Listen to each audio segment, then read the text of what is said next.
This is an important question and a conversation about ultimately about representation and leadership, right? And this is a conversation that we have at a level that is too shallow, I think. Of course, representation matters. And of course, I had those kinds of racist and sexist experiences, both for myself and I witnessed my troops. And I also witnessed a system that refused to address those issues consistently and systematically.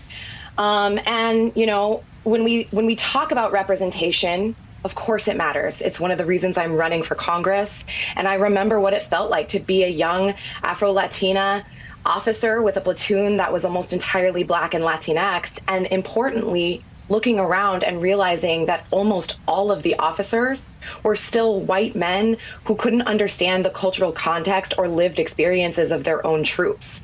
But we also have to stop talking about this issue as if it's one that can be addressed through personal or individual achievement and behavioral corrections. To talk about this disparity, to really understand it, we have to talk about economics. We have to talk about the poverty draft, and we have to talk about how many of our top brass and elected officials are in bed with corporate war profiteers and the way that that shapes leadership priorities. In my own district, we have 2 military bases and not a single public hospital. We have crumbling bridges and infrastructure, but our only robust federal jobs and scholarship programs requires you to carry a gun for the government. And our incumbent is a woman who sits on the Foreign Affairs Committee but has never had a real job outside of politics in her life, has already taken almost $500,000 from corporate lobbyists and PACs.